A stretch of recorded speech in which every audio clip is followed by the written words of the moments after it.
això comença quan ens comuniquen en el Consell d'Administració d'Aigües de Blanes que hi ha la voluntat que Blanes Medi Ambient passi a ser municipalitzada a través de la compra de les accions a la part privada que és Girona S.A. A nosaltres ens va sorprendre molt la molt bona predisposició per part del soci privat de Girona S.A. en desfer-se'n de la senyeria sota el criteri que ells, evidentment, no es dedicaven a aquest sector, al sector de gestió de residus, i que, per tant, no eren competitius. I l'Ajuntament també tenia ganes de deslliurar-se volien, en el cap i a la fi, el que volien era traspassar aquest servei a un operador com és Nora, que també una altra part d'explicar, i a través d'aquest traspàs llogar les instal·lacions de la selleria, de Blanes Medi Ambient, a Nora, i així obtenir uns guanys d'uns 84.000 euros que permetria que aquesta societat municipalitzada, que seria Blanes Medi Ambient, pogués ser la porta a no sabem què encara corpora. Doncs bé, clar, tot això va creant una espècie de maror de fons que nosaltres, a part que no som partidaris d'aquest model d'empresa mixta, ens crea moltes suspicàcies.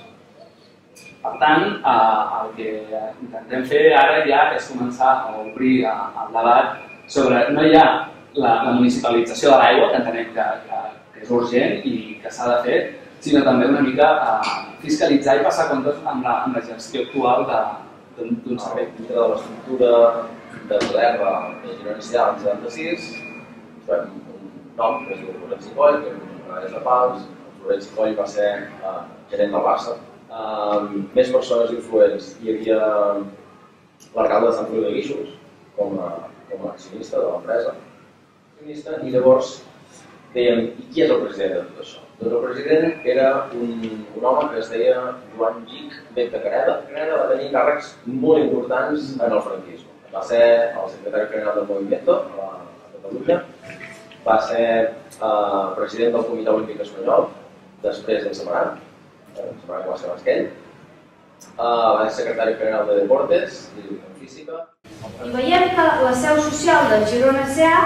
és en un despatx d'advocats de Girona, un despatx d'advocats que a part hi ha domiciliades com 7 o 8 altres empreses immobiliàries, però que no hi veiem ni una entrada ni sortida de treballadors.